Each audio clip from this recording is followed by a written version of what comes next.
Welcome to the Iron Breed Podcast. My name is Austin, and here again with me today is Gerard. What's going on, everyone? How y'all doing today?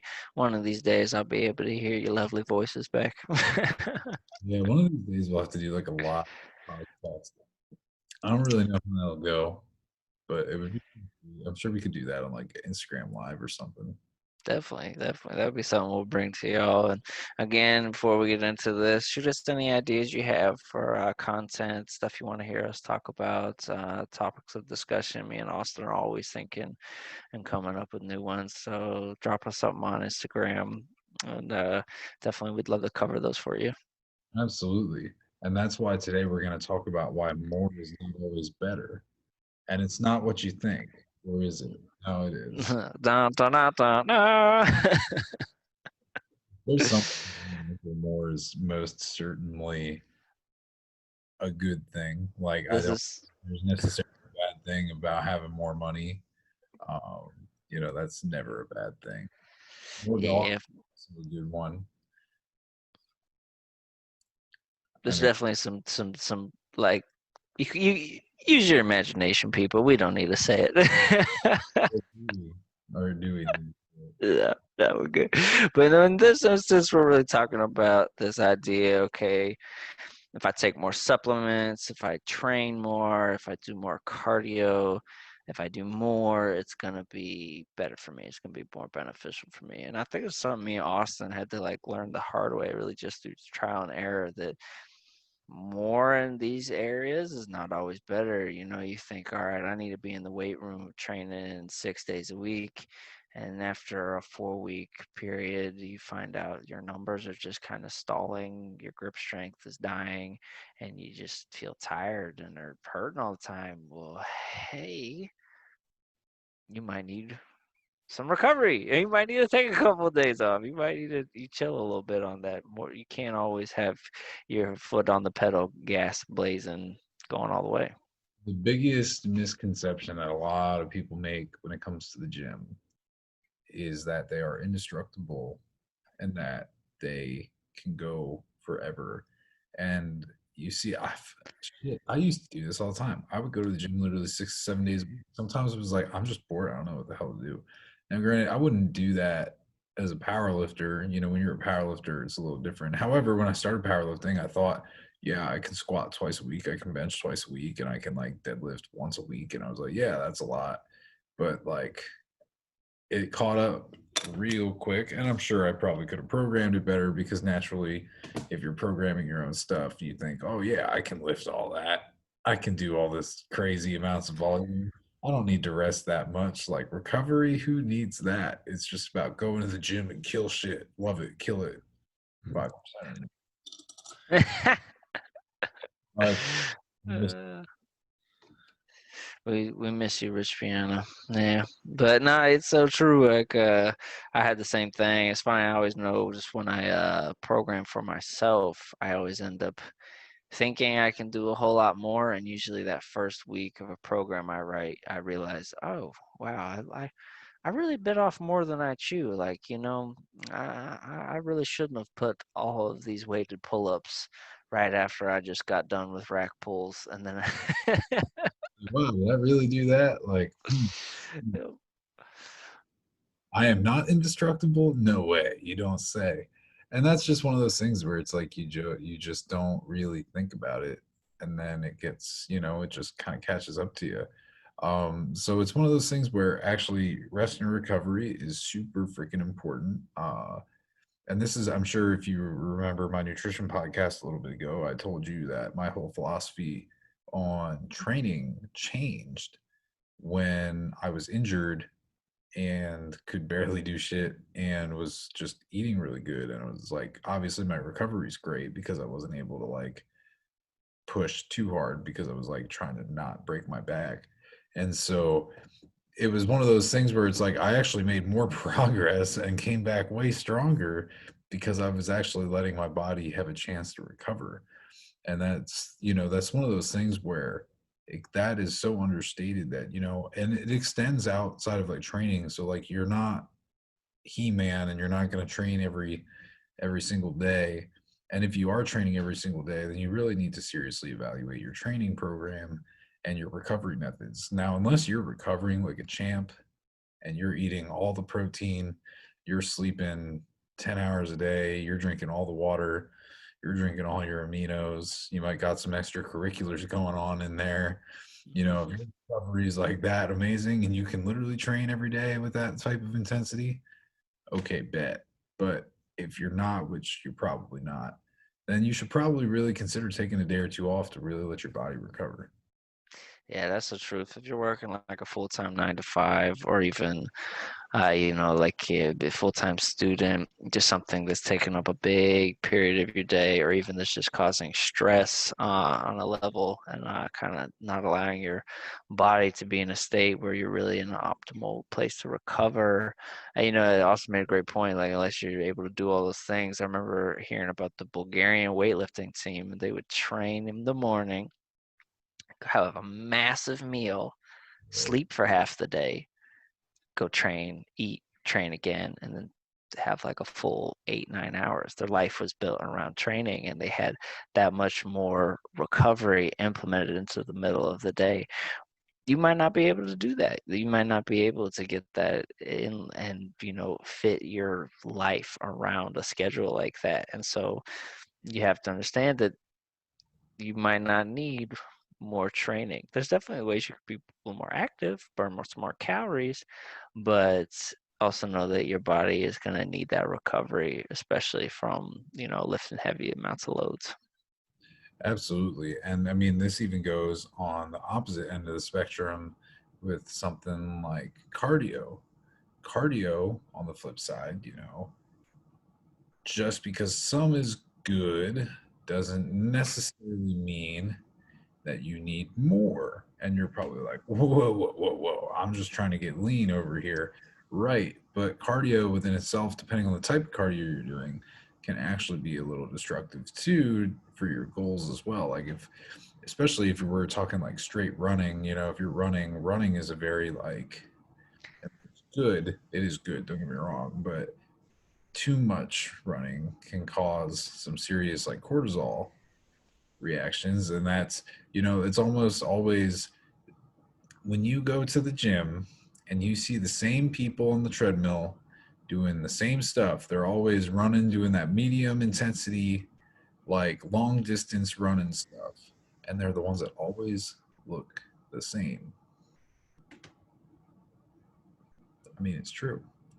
And there's a reason for that. It goes beyond sometimes the type of cardio you're doing is really imperative. Now, granted, obviously, yes, your diet is super important. So if you're eating a ton of cardio, or if you're eating more calories, no amount of cardio, well, I guess at some point there would be an amount of cardio makes up for it. But that amount of cardio that would make up for you not being in a caloric deficit to get you to the point of actually being in a caloric deficit is probably going to be a little extreme, and you're probably really going to hate your life if you're at that point. So don't do it to yourself. It's just not worth it.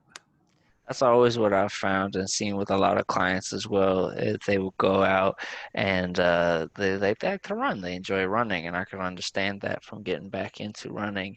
But what I found too is it is just very taxing on the body, especially the joints and ligaments. And if you're actually running on pavement, it's even more.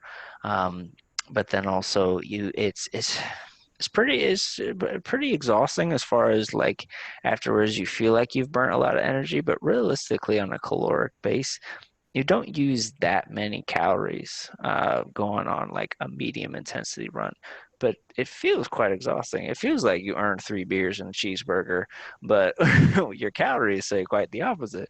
And so that can be troublesome. And also you need a pretty decent amount of weight training also to compensate and really keep your joint structure in a good alignment of where it should be at, because with all of that repeated just boom boom boom hitting on the ground, you can not only see like your lower spine, your sacrum, knees, ankles have a lot of issues. And so that on itself, you need to like make sure you're moderating how much you're weight training, how much you're running, and finding a balance of that. You can't just hammer both, and you can't just hammer one. It's true. I think what we might be saying is, more is not always better. It's find that balance, which we find so often in life. Is you just, it's a balance. It's a balance of everything. There's no one best. There's no one. Oh, if I do this, and I think that's what everyone looks for the answer, and it's like figure out what works best for you. You might not be able to run all day or squat all day, but what does work for you? What do you feel, optimal with? And that's where Thanos comes in with reality is often disappointing. It's so true though. I That's the one thing on like a daily basis because a lot of times there it is what it is. Reality often is actually really disappointing sometimes. But it is, that's how it goes. So more is not always better. Same deal can be applied with supplements, just because 5 grams of creatine is working for you doesn't mean 20 grams is working for you. It's really not going to do a whole lot. I mean, just because your 1 or 2 protein shakes a day is great doesn't mean that protein shakes should be the only source of protein you consume throughout the entire day. Uh, you know, just because, yeah, eating, your regular chicken and broccoli and rice is great doesn't mean you need to eat unlimited amounts of that every meal. Now, granted, it would be really hard to get fat on that. I mean, I guess just chicken and broccoli. Once you start adding the rice in there, just because some rice is good doesn't mean a lot of rice is good, depending on where your metabolic state is at. If you have the glucose sensitivity to do that and your body can use it all, then hell yeah, live it up. That was me and Jasmine Rice for like years, man. It was just Jasmine Rice everything. You have no idea how much you're eating. It was just load the plate up. That's good. It's like, dang, no wonder I'm never lean. I had a refeed this past weekend, and I used it on chicken shawarma. Yeah. Oh, yo, it was just chicken and veggies, a pretty good amount of both, and an undisclosed amount of this rice. And I'm like, you know what? I don't really know how much rice this is. This is freaking awesome. More is not always better. Was it probably more carbs than I should have had for my refeed? Yes. But did it work the way it was intended to? It did, because that's where my metabolism is right now. But not everybody's metabolism. Like if I was eating that on a weekly basis and I wasn't working out and like dieting or training the way that I was, I would for sure have diabetes by the end of the month. I heard about this earlier in the week, so I'm reliving this. It was good. I think about it. I'm like anxiously awaiting my next week. I know where I'm going. I'm going right back there, and I'm getting more. Spot will know Austin by name, face, and everything. So the moment we switch over to bulking, I'm gonna be there on a weekly basis. Be like, "What's up? We're going with this week." I love it, man. So changing and kind of switching into things, we're going to also hit on some areas where more does matter. And, we've hit on it a little bit already this podcast, but, more rest does seem to matter. Granted, there's, yeah, too much of that, but we're talking quality rest. We're talking, you're actually getting some solid hours of sleep. You're taking time to de-stress from your busy schedule, whether it be intense from training or just the work life, family life, everything. There's just not more time where your mind can be in less of such a hyperactive state that you're not constantly, flushing it with cortisol at all the nasty things that it can be, and get it to a place where it actually feels restful. I guess that's what I think a lot of people don't focus on enough is actually getting into like a mental state. We're always, what do I got to do next? What's, on my agenda next? I got to do this, that, and the third. And very often, not so often, we don't really take the time to just think, how is my mind right now? Right? Like, am I calm? And like just this given minimum, do I feel well rested? And I know I don't know the last time I can tell you that for myself. Uh, it makes you wonder. You're like, no. Mm." But it's okay. It's an important thing that you got to do. Take care of yourself. You can push hard, but just know we are not indestructible. Our bodies need to rest, and at some point, generally speaking, when we do, our bodies will let us know. Don't fight that shit. Just let it happen. Because when you fight it, that's when you usually get hurt or burn out. And then that's when like really bad shit happens. And you're just at that point like, oof, that's rough. So a lot of times it's don't fight with your body. It's telling you these things and giving you these signals for a reason. Exactly. It's kind of like you're building up. You feel yourself getting to that point rather than let it peak and you get dipped down into a slump, whether that's injury, like Austin said, or you just get burnt out. Getting mentally burnt out is one of the worst things because then all of a sudden the simplest stuff like oh I gotta do groceries or laundry and stuff is it's mentally exhausting because you're just not well rested for it. And this can come from outside stressors, it can come from physical stressors and just take your time. Take your rest time. You know, sip your tea, whatever gets you by. Read a book. I like to go out to the park, go hiking. Do what you can during these times. Um, and know that time, that rest, that recovery will actually have a greater carryover effect to your training, to your mental progress, to your goals than if you hammer all the time. And that's really tough, especially in like kind of the world we live in today where it's always you got to be working, you got to be ahead of the next person. Someone's always clawing at your back when mm, that might be true in some cases and scenarios, and it's good to have a strong work ethic. But you also gotta know when to lay off that gas, coast in the slow lane for a little bit. Absolutely. Yep. As always, it's been real. Rest up, but also work hard. But know when to get the right amount of rest. Find that balance. Find that balance that works for you, and just try to always maintain it.